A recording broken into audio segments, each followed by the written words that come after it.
As someone who moved to New York City primarily for food, there has been one neighborhood I've been dying to explore, Woodside, Queens. This neighborhood composes of bustling restaurants and businesses, but just a stone's throw away sits residential buildings, mainly occupied by Asian and Hispanic communities. The star of the area is Little Manila, which sits along Roosevelt Avenue and is considered the heart of the Filipino community. Being a huge lover of Filipino food and longtime partner to a Filipino man, I decided to spend a whole weekend eating only Filipino food in New York City. 3 meals a day. And did I get sick of it? Absolutely not, because Filipino food to me is made out of fresh ingredients and pure love. Hope this video gives you some ideas on where to get the best Filipino food in New York City. Enjoy!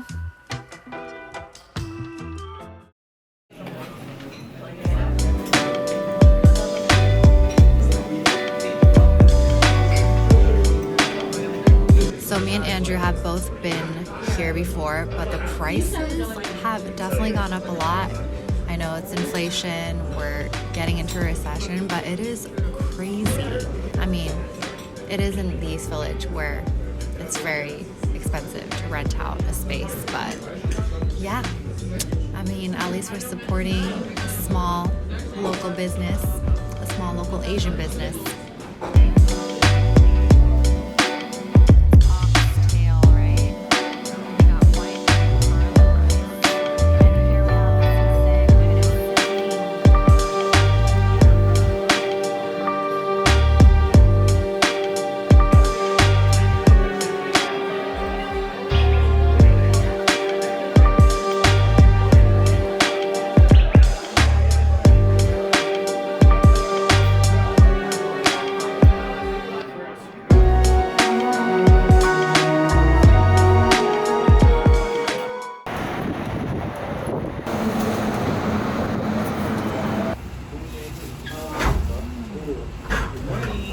Good morning.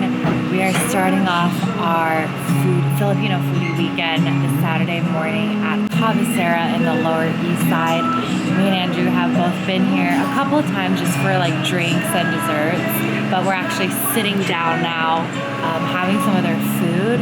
And this place is really special because it's not only a coffee shop, but inside they sell a lot of Filipino, like locally made goods, such as like beanies, bags, cards, posters, and they really strive to support local Filipino artists, and they really love building like a community here by hosting like karaoke nights, which is what you're hearing right now because Saturdays and Sundays are all-day karaoke. They also have barbecue. We've seen them in the summer outside doing skewers, and they just like really want to bring everybody together. And I love like the decor inside. There's a lot of like Filipino photos of places in the Philippines, which brings back all the memories of when I visited the Philippines. And it just feels so cozy inside. And Pika's down here. So it is dog friendly. Yeah, so we got a dessert and a toasty log coming up, but we're gonna try this ube latte that I got. Ooh, matches my jacket.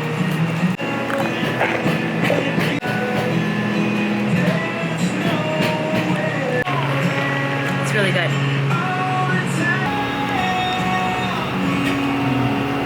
Hey, you're gonna drink it all. We're sharing it. This karaoke is cracking me up. Who remembers the Boyce Avenue days?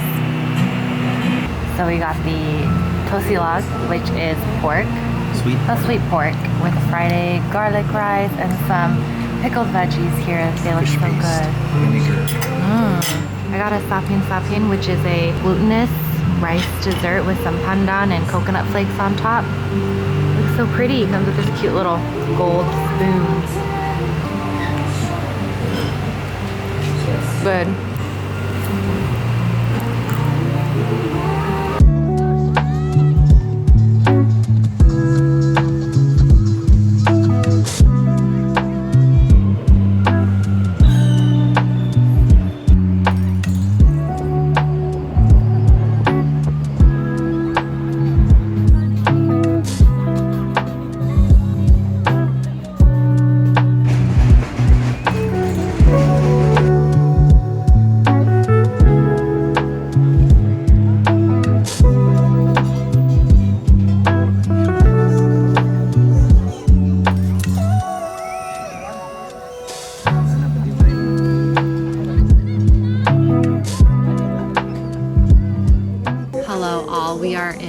Woodside, Queens. It's my first time here. Home of a community of Filipinos. It's known as like the Little Manila of New York City, and we're at Renee's Kitchenette and Grill. And even coming off of the subway here, there were already like so many nice smelling Filipino barbecue stands, and you can see that there's like a lot of Filipino businesses around, and everything just feels really homey. It seems like a really tight-knit community. Renee's was recommended on Google, and so we came in here. Everyone in here is Filipino, which is a great sign. And the menu looks really good. We ordered a few dishes. It's very, very Christmassy in here as well. A lot of festive decorations. It just feels like home.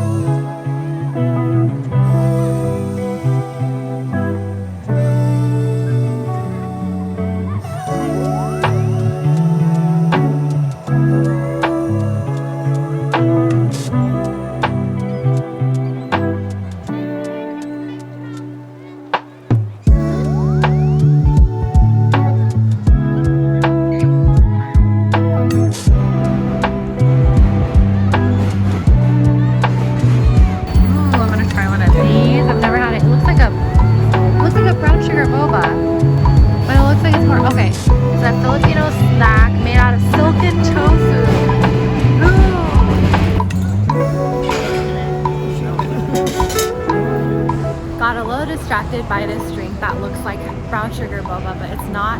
It's a silken tofu, like hot brown sugar kind of dessert with some like tapioca balls, and it's really good. It's just really, really sweet, but it's nice and warm, which is perfect for the weather. Next up, guys, we are at Dollar Hits. Funny enough, there is actually a Dollar Hits in LA. I think that's where the original one is, and it's in historic Filipino town. There's also one in West Covina, which is in SoCal, around where I actually grew up. And I've never been to the one in LA, and I always see them like barbecuing skewers outside in the parking lot. So I'm gonna have it in New York City for the first time. I don't see that they have any like setup outside, so it's probably all indoors, but this is kind of new, and I'm really excited to try some Filipino skewers.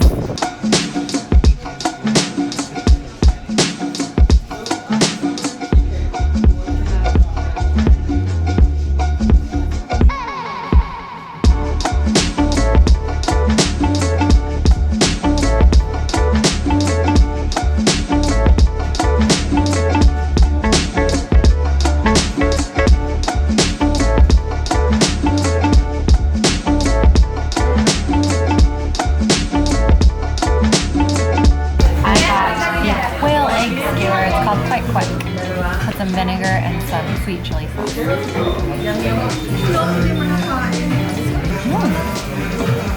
It's like really comforting street food. So we've got the pork intestine.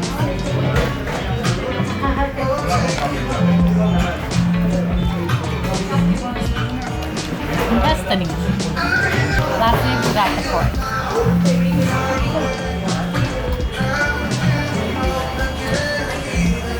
Classic pork barbecue.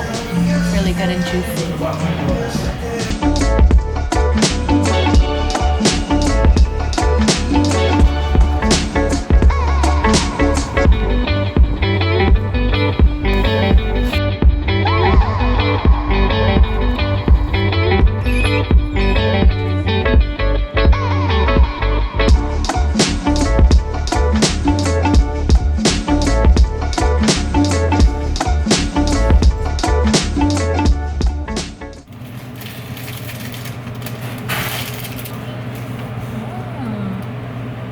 It's warm. Babe. So good. It's cheesy. Ube. And cheese what? Pound cake. It's a pound cake. Moist, sweet pound cake. Cocoa. Gotta have some hot black coffee with all this. Hot. Try the Hyundai cocoa. Coconut bread.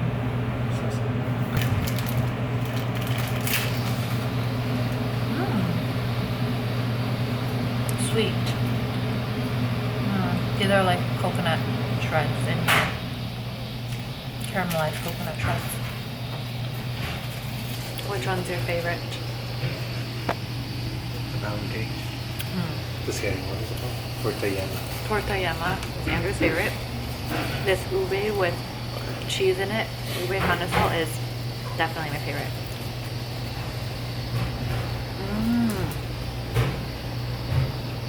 Also matches my outfit. We are getting ready to go out again for dinner, and we came back earlier after eating all that food just to rest for a few hours.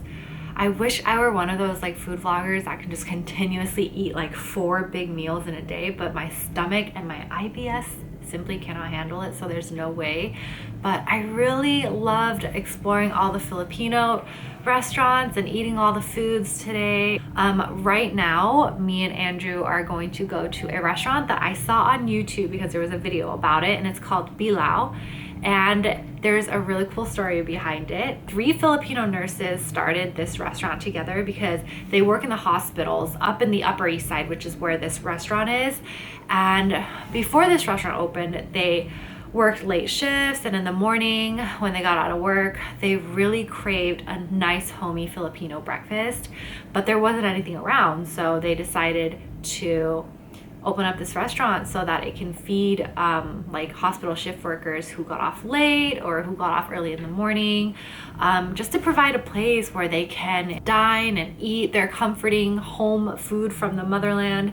So we're gonna go check it out. I looked at the menu. It's a lot of pretty typical and common Filipino food, but I just love the story behind this restaurant and I really want to go check it out. So we're gonna take the bus and head up to the Upper East Side right now to check out Bilao.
Good morning, happy Sunday. Today's a beautiful sunny day. We're heading out to get our first Filipino meal of the day, and it's already almost noon, so it's more so gonna be lunch. This morning I stayed at home and just edited in bed. I didn't eat any breakfast because I'm so stuffed from yesterday. I just had a homemade chai latte and that was about it. But I'm all dressed up now in this turtleneck and this vintage pine green cardigan. I kind of look like a grandma. But this was thrifted in Amsterdam. I'm feeling super cozy, and we're gonna go back to Woodside, Queens. It was so much fun yesterday, exploring all the Filipino restaurants and also this Thai market that I didn't film, but I have to go back to that Thai market and get some more ingredients to make Thai recipes at home. We are actually going to a restaurant called Tito Rad's, and Tito actually means uncle in Tagalog. So Uncle Rad's restaurant is basically what it's called, and really excited. We looked up some photos online and there's rave reviews for this place. I think it's been around for a long time, and it's been a very popular restaurant within the Filipino community here in New York City for a while now. So let's head to the train and get some lunch.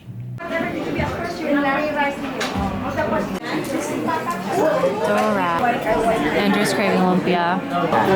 Yeah, everyone is cheering because the World Cup. Is this the World Cup? The finals are on. Andrew just said if this were boxing, this whole place would be a party.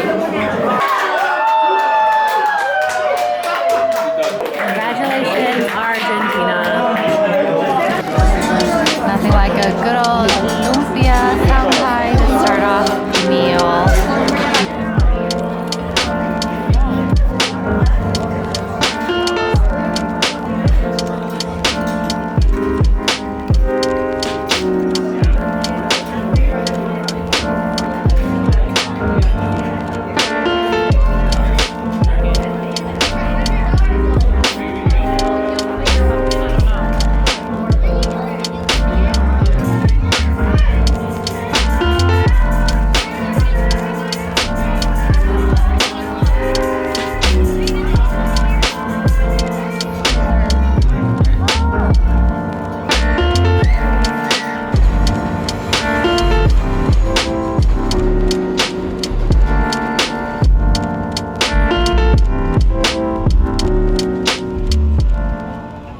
this Filipino food crawl weekend with our last restaurant. We are headed to Gugu Room in the Lower East Side. It used to be called Chismis, and we've been there before. It's a modern Filipino eatery with some really great cocktails, but they recently changed their name to Gugu Room, and it's a totally different concept. It's a Filipino-Japanese fusion place. I know we've been going to a lot of like more traditional Filipino restaurants, like good for families and stuff, but this one is a little bit more of a fun twist, and there's a lot of really interesting cocktails. So we are waiting for the bus right now to go and end our night with something a little bit more fun.